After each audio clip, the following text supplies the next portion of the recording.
Hello everybody, no, mga mamshis, mga aspiring VAs, mga BC executives, mga may ginagawa, walang ginagawa, mga gusto lang manood sa akin sa FB. Ayan. So, it is Wednesday, no? Talagang ano ba yung tawag nito? Nakaka-surprise. Ang bilis-bilis ng panahon, no? Kailan lang ay January, ngayon ay August na, and it's the 7th of August. Wednesday, 2 araw na lang, at magdi-day off na ulit ang inyong Lady Boss GBA. Yan. So, share ko lang ng konti ang nangyari sa akin kahapon after ng aking live stream, no?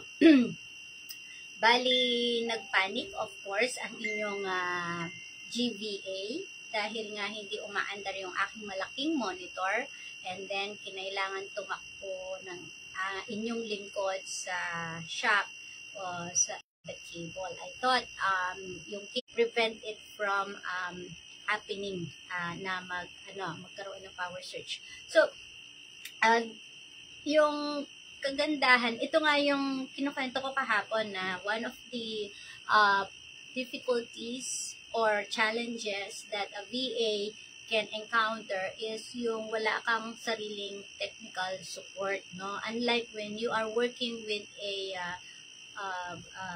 company, no, that has those facilities, they have their own technical support team that will really support you in case something happen, no?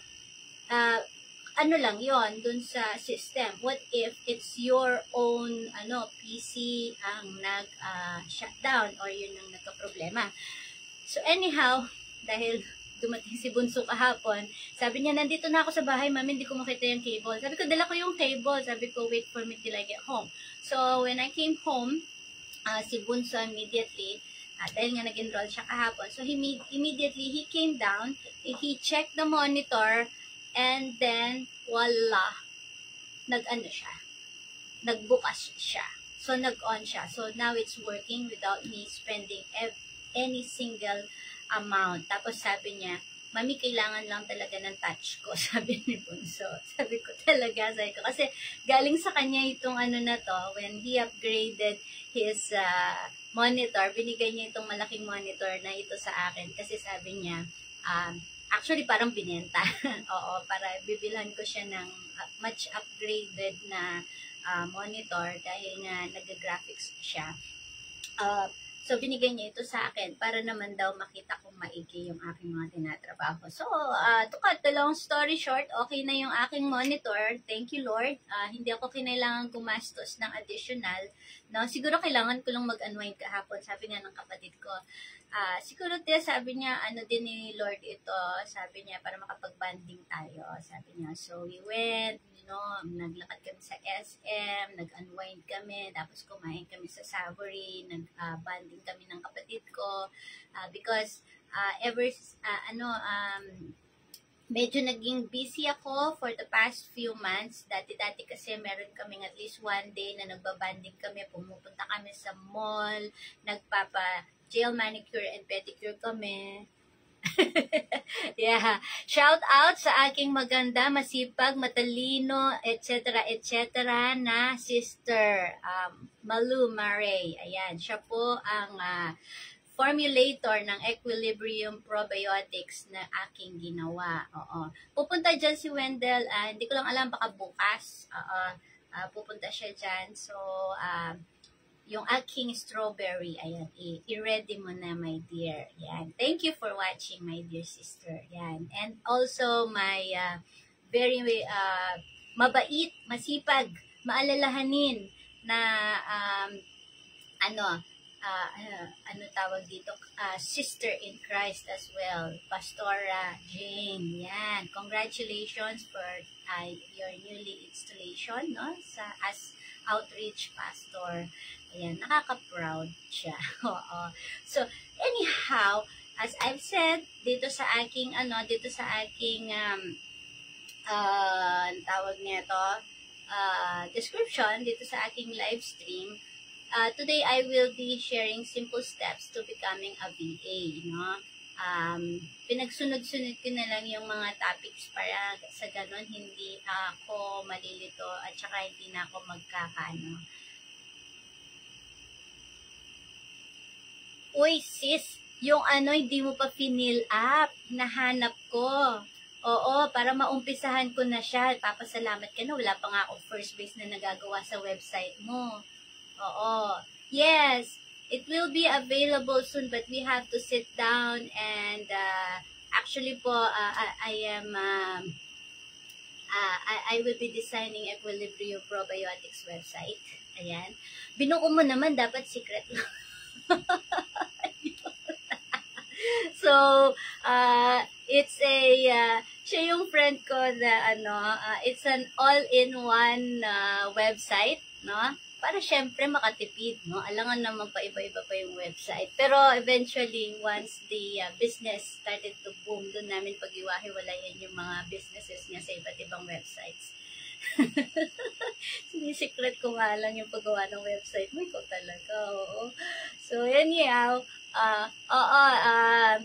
I will talk to you. Maybe pupunta ako dyan to, you need to fill up the Google form para naman may maumpisahan na akong content. Tagal ko nag-aantay. I will send you again the Google form. Oh, hihimatay na sa babaeng ito. So, sobrang kabisihan po niya.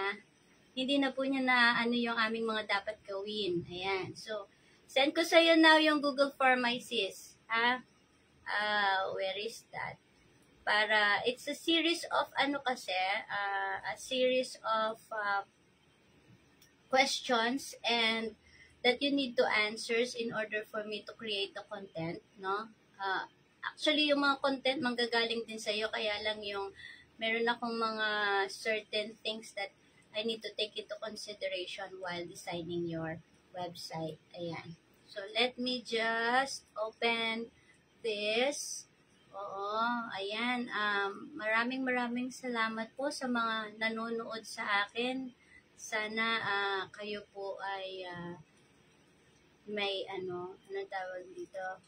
Sana po meron po kayong natututunan kahit paano sa mga na-share ko. Ayan. So, teka lang.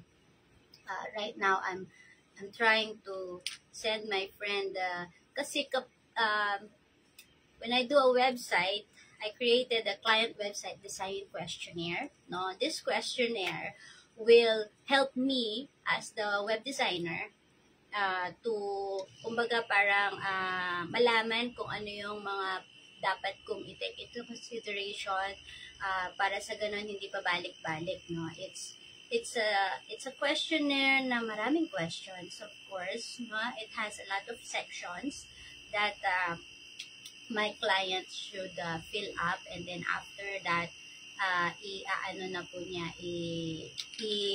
anong tawag nito, after niyang ma-fill up yon, gagawin ko na yung mga dapat na inisyal na ginagawa upang sa ganon maumpisahan ko na siya. Ayan, let me just try to see where are the links. No? Let me just see. Okay. So, sisend ko lang muna sa kanya ito so that she can fill up the questionnaire. Ayan, Sis Malu. I sent you again the Google form. No, it's a client website design questionnaire which you need to, kahit sa cellphone lang, pwede mo siya sagutin. No, it contains several sections that includes the general information of the business, of course. No, kompleto kailangan, sis, ha. I think hindi ko na ilagay dyan yung address, but alam ko naman na yung address, so it's okay. And then section number 2 is the overview of the business. Section 3 is the objectives of us creating the website. Section 4 is syempre yung mga tina-target nating mga audiences, no? 5 is the branding and design preferences ng isang client. Kailangan po yun kasi baka mamaya yung taste nila hindi ko taste, o kaya yung taste ko hindi nila taste. So that will help me designing it. And then, yung content and mga features na gusto nila. Yung content and features yung nasa taas. Yung home, about, services, blog, content, etc. etc.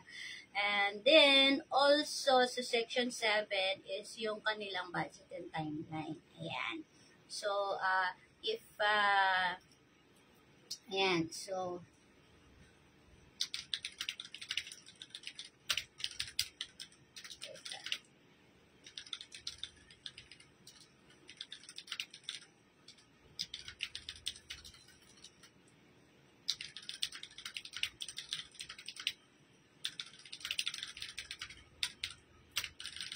So, yan. So, after that, once my client respond to that, then may start ko na yung aking pag-design ng kanilang website. Yes, may mga bagong nagwa-watch. Ayan, si Alexis. Hello, thank you for watching. And Sir Rene Vasquez, thank you for watching. Regards po kay sister, kalimutan ko yung pangalan niya. Oo, pero friend ko siya sa FB. Minsan kasi pag na-on the spot ako, nakakalimot ako. And then, kay Pastor Eman, who is watching right now.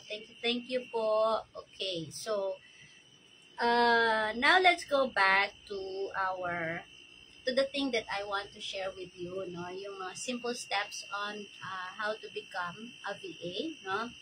So, kahapon, yung mga inana natin, yung mga kumbaga parang anong tawag doon, yung introduction lang siya. So today ang i-share ko sa inyo is yung simple steps on how to become a virtual assistant, no? So sa lesson na to, we will determine the types and role of VA, tapos yung mga skills or mga tools, no?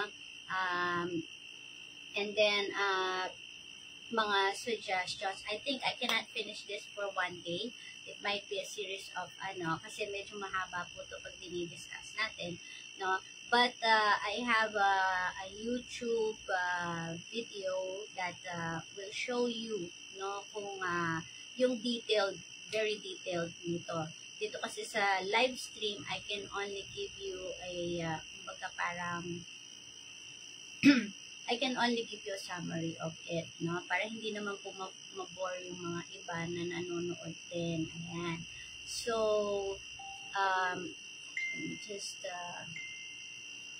ayan. So, hindi ko pa, sa sa YouTube channel ko, makikita ninyo yung aking introduction to myself. Nandoon siya, no? Yung aking self-introduction, yung aking educational background, and aking work experience. So I've been in the industry of being a general virtual assistant since July 1st of 2014. So isang dekada na po ako na nagwo-work as a VA. Kaya yung mga experiences ko po being in that 10 years is the ones that I am sharing right now. Because I cannot share something na hindi ko po siya na-experience. Ayan. Kung puro theory lang po siya, hindi po siya effective. So, it is much better that I will share only to you what I have experienced. No? So, punta po tayo dito sa sinasabi ko nga na types and role of a VA. So, kailangan natin pong maintindihan kung ano po yung mga iba't ibang klase ng mga VA at saka kung ano yung mga role ng mga VAs, no? Meron lang po tayong 10 types of virtual assistants, no? Since ang pagiging VA is becoming more and more popular, and meron ngang mga iba na they are shifting from their current career to becoming a VA. Kasi nga naman, gaya ng nabanggit natin kahapon, there are several benefits, no? Mas marami yung pros kesa sa cons ng isang pagiging VA. So, yung mga VA kasi, they are providing variety of services to business owners. No? May mga customer service dyan, may social media management dyan, bookkeeping, accounting, and so on and so forth. So, hindi uncommon sa isang business owner na magkaroon ng VA. No? Kasi, sila, ginagawa nila halos lahat. Okay? So, from booking travel arrangement to preparing expense reports. So, a VA does that. No? So, dito, sa ating I think na i-vlog ko to dun sa aking ladybossgba.com na website, no? Yung aking vlogging website na share ko itong types of virtual assistants. Hold on lang po. Ilalakas ko lang yung aircon, mainit. Hindi pala ilalakas, ibababa ang temp. Ayan. Kasi kapag bumababa ang temperature, lumalamig. Ayan. So, the first kind or type of VA is yung tinatawag na administrative virtual assistants. So, these VAs are responsible for all business and personal administrative work of a company or a person. They are responsible for a variety of tasks like halimbawa, bookkeeping, email management, scheduling appointments, preparing mga expense reports, at saka filing ng mga paperwork. So, they also provide other standard VA services such as customer service at saka social media management. So, sila po yung nakikialam ng mga social media ng mga client nila, no? So, yung admin VA typically hired to support executives and leaders who want to free up their time from administrative work. Kasi kahit sa ating corporate companies, no, sa ating yung mga on-site na mga nagtatrabaho as a VA or assistants, administrative assistants, marami po talagang paperwork yan. Pero ang kaibahan lang kapag ikaw ay administrative assistant VA is puro electronics, tapos puro real-time using mostly Google Workspace ang ginagamit ninyo. And then you have a Google Drive that you share all the documents with your client, no? And then second kind of or type of VA is yung mga bookkeeping VA. Ito naman yung mga bookkeeper naman, they specialize in keeping accurate records ng mga employers ng record ng company na yon, no? So, yung VA dito, it can be hired by an accounting firm or they might employ themselves independently to work with multiple clients, just like what I said yesterday. I know somebody who does bookkeeping and accounting, filing of taxes for foreigners in the IRS. So, pwede po yun, no?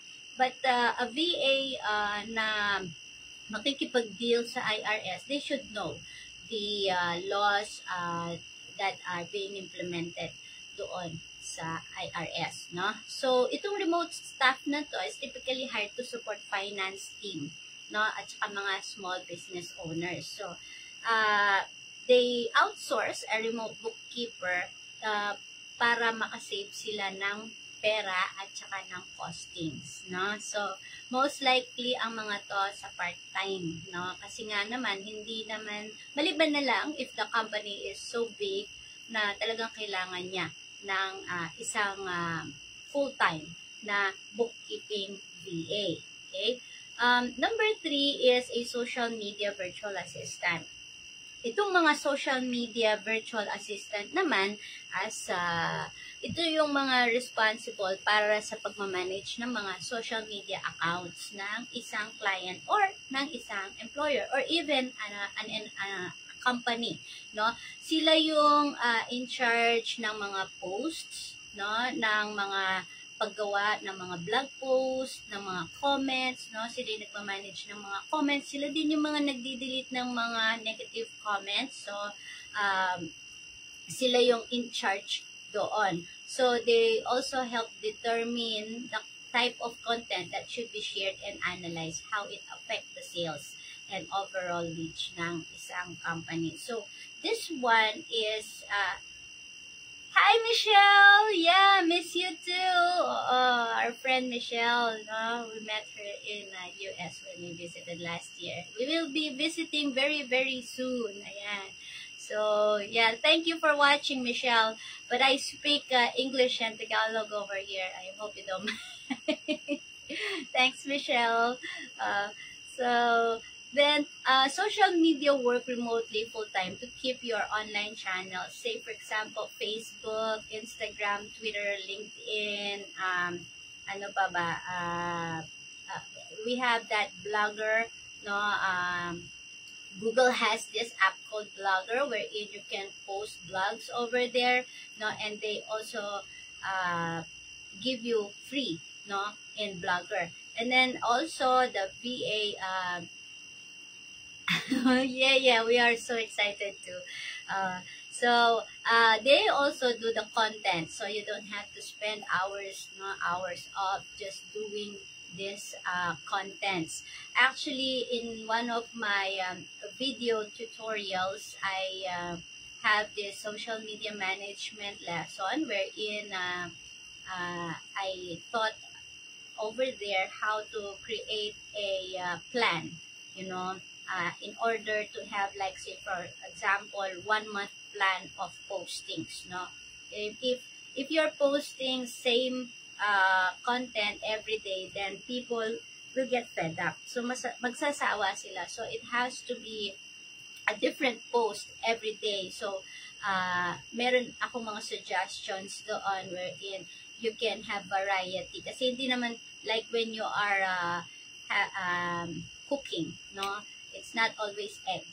Okay? It's not always fried egg, scrambled egg, or boiled egg. It has to have, you have to have different dishes every day. Kaya nga kung minsan, being a mom is not easy, lalo na kapag ikaw lang ang nagluluto. Ayan.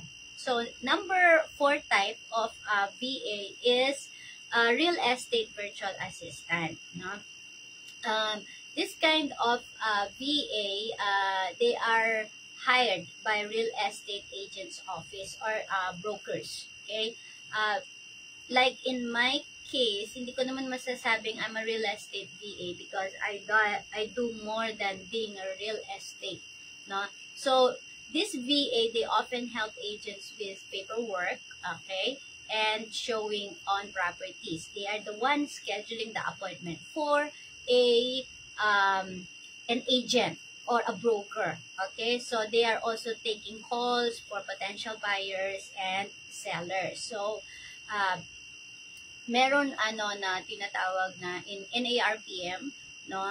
This is the National Association of Real Estate and Property Management in California. So, most of the agents there, they have their own VA. Okay, but especially if they are dealing with several clients, no, and they are having a lot of, and they are targeting a certain, sales. Okay, so real estate agents can tap the skills of a VA remotely, no, to generate more leads. So this real estate VA also does the lead generation, okay, for their for the agent or for the broker or even for the company that she or he will be hired, no? And then they also so that yung agent na yon can focus in just improving the sales and building relationship with other clients. So the VA does the back office, no? What's that, Michelle? Please tell brother hello. Maybe we can bring Chewy to see him when you all. Oh yeah, sure.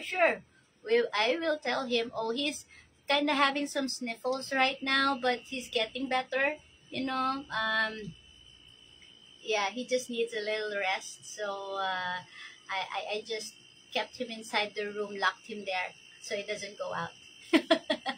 Yeah, I would like to see Chewy also. Oh, Ellie! Yeah, hello Ellie, my pretty Ellie. Nice to see you online. And thank you for watching. Okay, so let me continue. Number 5 is the shopping and e-commerce virtual assistant. So if you're looking to keep track of all the items in your online shopping cart, then you need a VA. So this kind of VA will be able to assist you by helping you monitor all the items that a shopper has placed into your virtual shopping cart. So, like say for example, Lazada and Shopee, most likely they have people working on their the back office of their uh, system, no? So, because they make sure these VAs make sure that there are no lost items, no, or there are items that are being forgotten, no. So they put them, they do the work wherein wala kang masasayang na products. So they will put it. Sometimes they are the one who is anong tawag to? They are the ones who think of the discounts, ganon, para sa ganon hindi ma-tenga yung iyong product. So, e-commerce VAs are also expert in managing products lists and online shops such as Shopify, Amazon, Google Shop, and other apps. So, if you hire a VA to help you do this, kasi this is a time-consuming task, so they can help you reduce the costs and increase your sales for your business. Kaya nga, katulad niyan, malapit na naman yung 888 yan, sale, no, ng Lazada, Shopee, Temu, ayan. So, nagkalat na sila. Now, number 6 is a blog virtual assistant, no. Ako ginagawa ko din to as a general virtual assistant. So, VA is helpful to bloggers. If you are a blogger that really ito yung income generating kumbaga job, then a VA can help you with they will be the technical people behind the scenes work that goes into blogging. Say for example, you need some pictures that needs to put some text, so they can do the editing or graphics designing for you, simple graphics designing lang. And then also a VA can set up your blog. They can they make sure that it stays secure, because there are some websites or people that pag ang isang website hindi secure, no, they grab it and then they hack it, and then when they hack it, they put illicit mga illicit na mga articles. I think you already know what I'm trying to talk about, you know. And then they also help you create a high quality content as well as schedule social media posts for your blog. So yung isang blog VA is almost the same as a social media management na VA, but the only thing, ang focus lang niya is sa pag-create ng mga content sa iyong blogs and then pag-schedule nito.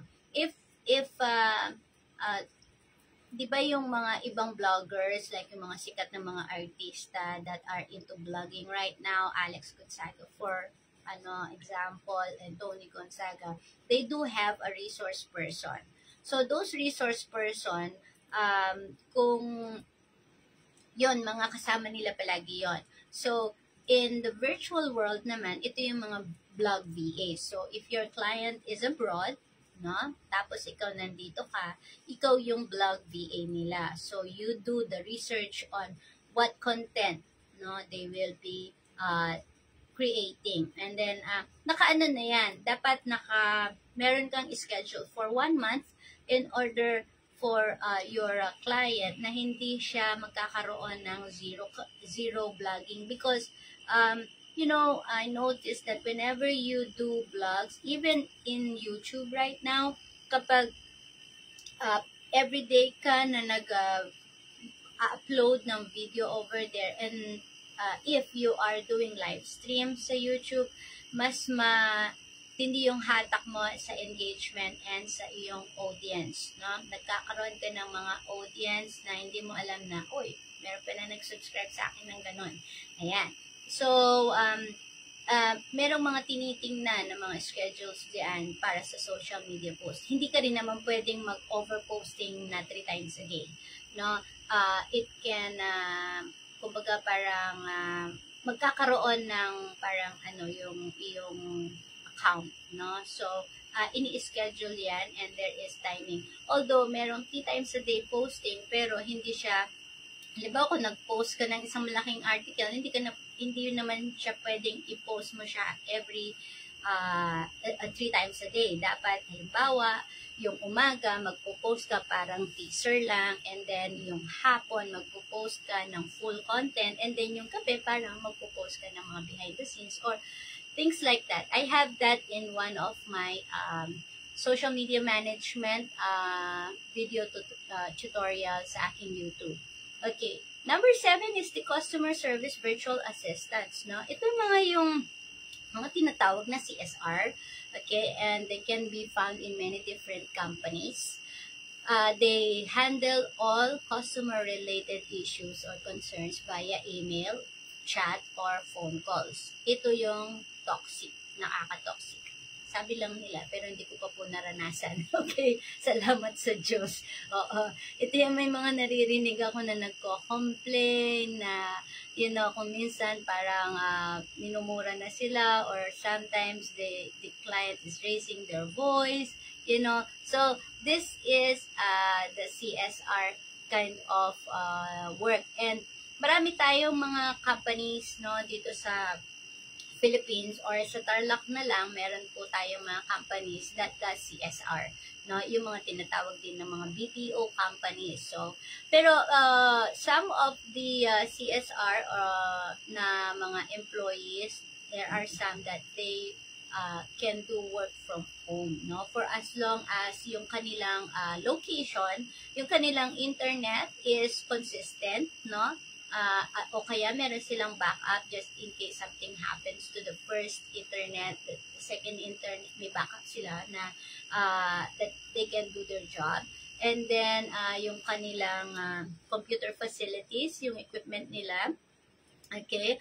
And also, isa is, kailangan meron silang isang area sa bahay nila that is soundproof, no? Yun ang masasabi ko. Actually, ako, itong aking small office na ito, although hindi pa siya ganun ka-soundproof, pero hindi ko naririnig yun nasa labas. Minsan nga yung doorbell, di ko naririnig, mahinang-mahina lang. Ayan. Pati yung hanggat hindi tumatahol na matindi ang aking mga aso, hindi ko maririnig. Okay. So, itong mga CSR na to, they respond to questions about products, no? They also set up new accounts for customers, and sometimes they even handle refunds. Okay, so this is a challenging one, but once you get used to being a CSR, no, then I think mamani-maniin mo na lang. Ayan. Number 8 is a computer virtual assistant o yung tinatawag nating tech support. These are VAs that focus on computer-related tasks and functions. So, gaya nga na sinasabi ko, there are companies that are hiring tech support VAs para sa ganon, if something happens to the system being used by their employees, sila yung kinokontak, no? Or even when, like in the online banking, yan, may mga tech support tayo na pwedeng dinadirect tayo sa mga tech support if the CSR cannot respond or reply to our inquiry, no? They will do anything from operating computers to sending emails, playing videos or music files to even browsing the internet. So, itong mga VA na to, meron silang much deeper skill level in terms of computer, no? And they can help you with complex issues such as repairing your computer or helping implement security measures on your company's network. So that's how they work, no? And then number 9, ito yung maganda na pwede kang mag-umpisa as a data entry virtual assistant. Most of the VAs can start as data entry level, no? they are able to execute many data entry tasks, such as inputting a large amount of information into database, and then transcribing audio recordings, entering and deleting notes in online calendars, such as Google Calendars, and also entering names and addresses into a contact database, etc. So, mga data entry na virtual assistants na to, mostly are being hired by companies that are into database management. No? Mga malalaking, kasi to, mga malalaking informations ito na kailangan ipasok sa mga database. No? And then, about naman sa transcribing audio recordings, may mga apps na ginagamit kapag magta-transcribe. Even sa YouTube, if you want to transcribe a YouTube video, meron pong mga ginagamit yan. One day, I will share them to you kasi ginagamit ko din sila. Kaya nga, pag nag-transcribe ako, ay marilis. There was one time, I transcribed 300 na videos, no? Binigyan ako ng project ng aking client to transcribe videos from YouTube, and if they are not in YouTube, they are in an app or in a course that where my boss was enrolled, and so he will ask me to go to that app, and then sasabihin niya, Jenny, I want you to transcribe all the videos over there. Download mo muna sila and then transcribe mo sila. Kasi kung minsan yung aking boss, ayaw na niya na nagbabasa. Ayaw na niya yung, anong tawag nito, nakikinig. Minsan kasi nakakarindi sa tenga. No? So, he would just read. He loves to read. Ayan. So, kaya nga, we were able to create 3 books no, dito sa aming company. Ayan. So, that's the data entry virtual assistant. For those na gusto sa data entry, there are some tips and tricks on how to work faster as data encoder, no? Merong mga tips and tricks dyan. Ako kasi, in terms of research, mabilis ako because of Excel, no? Nag-Excel ako kay Excel. So, Excel has a lot of features na kapag masyado mo na siyang alam, there are several things that you can do with Excel, no? And then also when you are getting information from one app, like when I was doing the keyword research using Ahrefs, so ilalagay ko siya sa Excel or sa Google Sheet, no? Although Google Sheet is almost the same as Excel. Yes, hi. Good morning, Mylene. Good morning, my dear. Thank you for watching. Ayan. Oo, dumadami. Okay, and last but not the least, number 10 is a graphic design virtual assistant. So, ito namang virtual assistant na to, nag-train siya sa graphic designing. And then, they can assist you with logo creation, web page design, or website maintenance such as WordPress sites. So, ginagawa ko rin ito because I maintain the WordPress sites of our client, and then isa sa mga setup that we are doing when we are onboarding our client is to do their WordPress site. Okay? And also, a graphic design VA can create brochures, flyers, advertisements through using programs. Right now, Canva is a very popular graphic design app. No, although kapag free account ka, there is only limited templates, pero marami pa rin siya. Thousands templates pa rin yan, hundreds of thousands of templates you can use, no? Pero kung ikaw ay Canva Pro subscriber like me, no, meron akong Canva Pro which I use, and I can access mga templates that they are really, kumbaga wala na akong dapat gawin, papalitan ko na lang yung text, papalitan ko na lang yung picture, and then they does everything like the animation of the text or things like that. It makes one's life easy. Like, say for example, if you are a social media management, no, tapos isa lang yung picture na kailangan mo pero there is a different text on it, it's easy. You can create a bulk bulk, the other day I created 100 posts sa Canva, using Canva, pero pwedeng different pictures, pwedeng isang picture. So, those things that you are seeing right now, no, parang masasabi natin, ay, ang sipag nilang mag-post. But actually, they only post once every 10 days, and then they only design once every month, probably, or 2 months, and then they just run the entire thing, no? So, madali lang po siyang gawin. You can go to my YouTube channel. I have a video tutorial there on how to do social media management plan. Ayan, or social media management, anong tawag to, calendar. Ayan. So, there are still several roles of a VA. Isa na dyan, yung mga you're answering phone calls on behalf of clients. As I've said, this is a BPO, yung mga business process outsourcing call center, no? Ito yung mga team of outsource agents who handle incoming and outgoing customer calls for other businesses. Bigyan ko kanina ng example, Sutherland, Cytel, o kaya Foundever na siya ngayon, iCore, all these companies, no, that are found in the Philippines, and there are a lot more. Okay, so they call them CSR, or Customer Service Representative, which they are providing customer support. And then also email monitoring and organizing, including email marketing campaigns. So ito yung email management and email marketing, no? There are two types. Email management and email marketing are not the same thing, because email management, from the word itself, you just manage the email, no? You just do the tips and tricks. I think I already shared this, but meron akong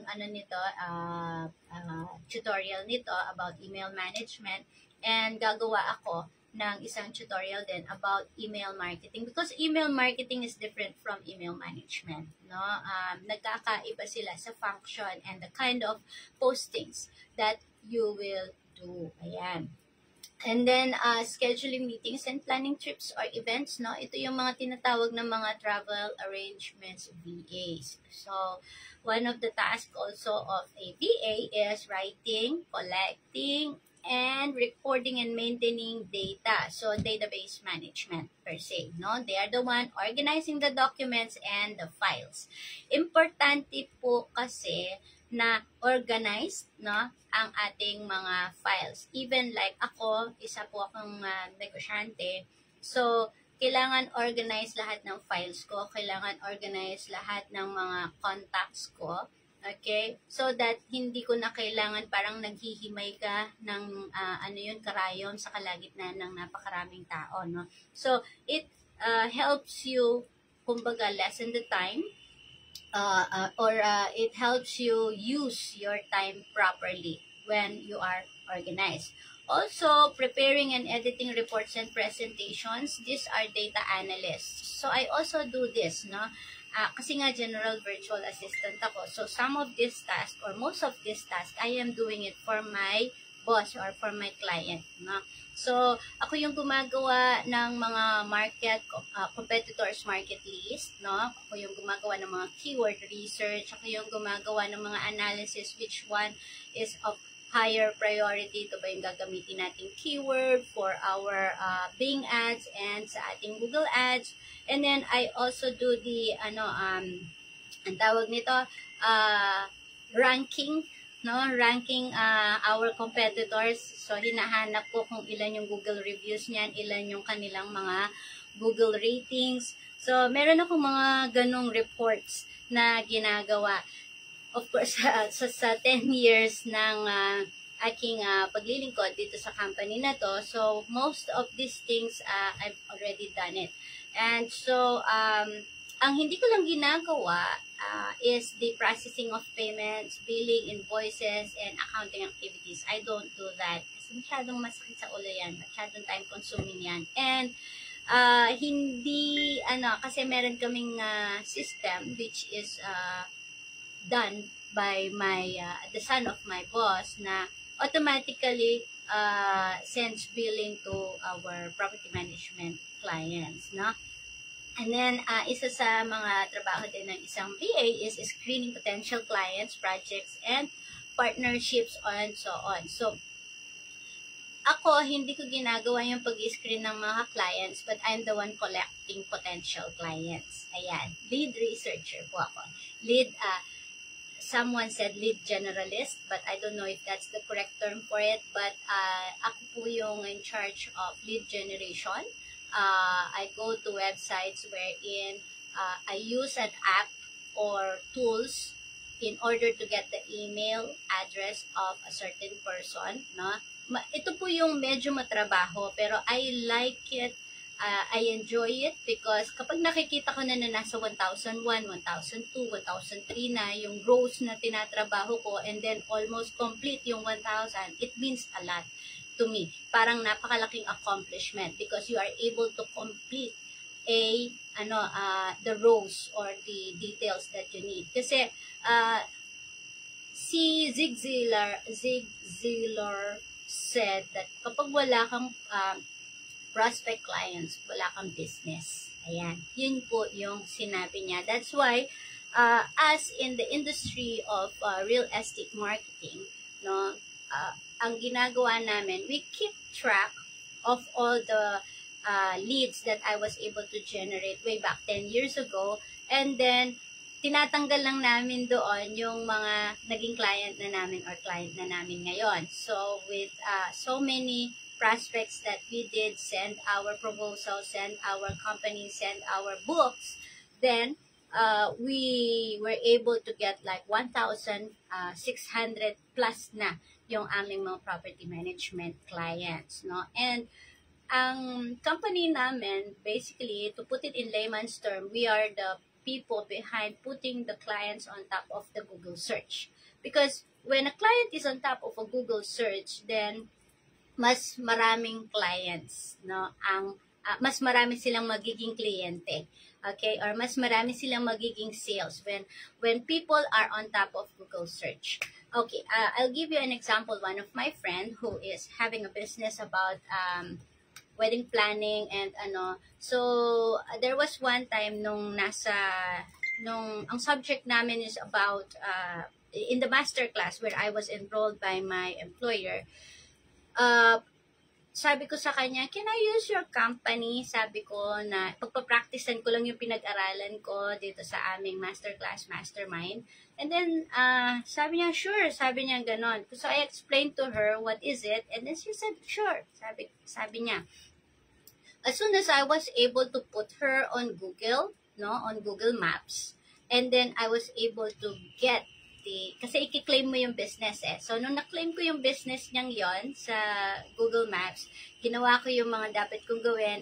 Even I used the free business listing website that Google was providing, no, for companies.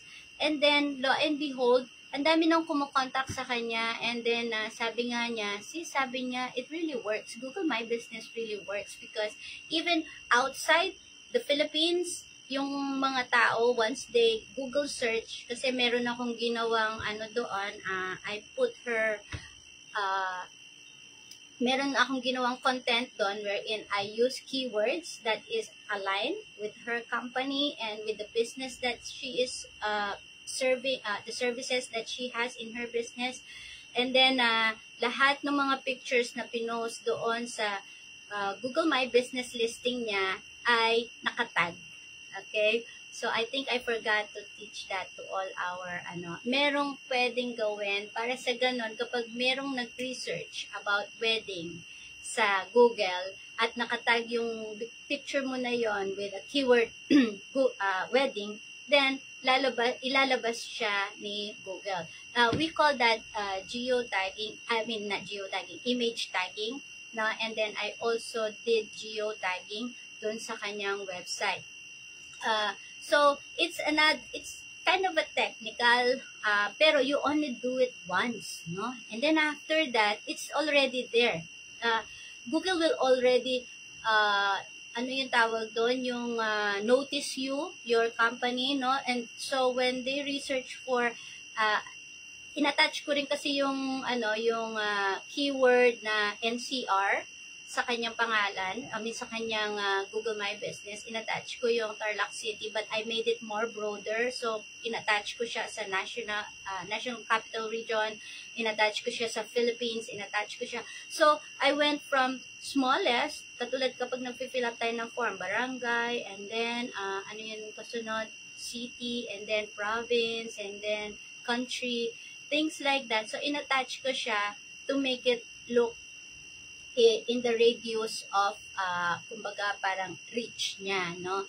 And so, sabi nga niya sa akin, sabi niya, it really works. Sabi niya, there are some clients that I don't know where they got my name, but they messaged me using the Google, meron po kasing, si Google, tawag nito, parang feature. May feature si Google that when they visit your Google My Business listing, or what I call GMB, is they can send you a message there, and doon sila nag-i-inquire. And that is attached to your Gmail account, which I also created for her. And then, nung natapos ko na dinesign, pinormulate, at tinag yung kanyang Google My Business na yon, I gave her all the credentials. Okay? And I did it for free. Kasi nga, sabi ko, pagpa-practicean ko lang. And it worked, no? It really, really worked. And so, natuwa naman ako kasi with just that, doing that simple thing alone, no? Nagkaroon na siya ng ngayon, ng parang mga clients from other countries, no? And nakarating pa nga yung sa Korea ata, no? She has a client that want to put up a business, hotel business in Clark, and they are from Korea. And so someone researched about an event planner, no, that can magagamit nila in preparing for the soft launching and then for the grand launching, and she was chosen they researched. Tinanong kasi niya, how did you know about my company? And they said, in Google. Okay? So, pag sinasabi niya yung parang napaproud ako, sabi ko, wow, Lord, that is such an achievement for me. Kumbaga, kasi nga, I was the one who did that, and I suggested it also for her. Ayan. So, it wasn't an easy task to do. I think it took me like a month or two to figure it out. Kasi kumbaga, as I attend my master class during that time, kapag yung tinuro doon, ina-apply ko siya doon sa kanyang Google My Business. And it really did work for her, no? And I am looking into working it for others as well. Actually, my company is nasa Google My Business din po siya, and I keep on posting and posting there, pero because of busy sa trabaho, kaya minsan hindi ko na siya naaasikaso. So, I think I've already, naka 1 hour na ako on live. So, I hope that I was able to share good things to you that you can use, no, sa mga aspiring VAs, sa mga mamshies that wanted to work from home, no, or sa mga executives that want to do these things in their own businesses, no. It can happen, no, it is possible, no, and it's so good to do it, except that it is time consuming, so hiring a VA is the way out, sabi ko nga, no? So, anyhow, would like to greet everybody a very good morning, a very, parang maulan yata, no, or maulap sa labas. Hindi ko nakikita kasi nandito ako sa dulo ng bahay. So, thank you for watching, everybody, and I hope that I will be able to share more with you in the next coming days, and bukas itutuloy ko po itong na to, and I hope you will be with me as well. And if you can share, no, yung aking live stream to other people that you think needs this kind of learning, please do so, no, para mas marami pa po tayong matulungan, no. And also, kahit yung mga negosyante lang po na gustong magkaroon ng idea on how to go about with your social media exposure, you can, and shout out sa mga negosyante dyan, malaki, maliit, no? It was really, nakaka-proud po ang bawat bawat kababayan natin who are thriving in the businesses right now. So those are the types and role of virtual assistant. So I hope na nagkaroon po kayo ng kahit heads up with it. And tomorrow I'm excited again to share another po sa inyo, no, yung mga skills and hopefully mga tools, no, ma-share ko for those of you who would like to land into this kind of career, no. So it's a next level career for everybody, and with the outburst of need for virtual assistant right now, alam ko marami ang nagsasabi kasi sa akin na ang hirap mag-apply as a VA. Ako naman kasi, I always say the 4 P's: patience, persistence, perseverance, and of course, most important is prayer. Ayan, because ako naniniwala ako that the God that we serve is a God of perfect timing. And so, ang kanyang plano ang mas nakakahigit sa ating mga plano. Kaya, ang gusto niyang ibigay na trabaho sa atin is something na hindi tayo nai-stress. Just like me po, wala po akong stress sa trabaho. And then, I work on my own time pace, no? Anong oras man ang gusto ko. Like today, I woke up, I think, 6 a.m. So, 6 a.m. na pagbaba ko ng hagdan, nandyan na si Jaco, nag-aantay ngayon, natutulog na si Jaco. So, I turn on my computer, fix myself a cup of coffee, sat down here in my office, turn on my worship songs, and while I am worshiping, I am praying, and I am doing the job. Ayan, so, it is all God's way kung kaya po ako nakarating dito sa estadong ito. And if it's God's plan, then it's the best plan for everybody. Yan. So, thank you for being with me a day with your Lady Boss GVA, Jennifer Schultz. I'll see you again tomorrow po, same time, same channel. And thank you po sa inyong lahat. God bless. Bye!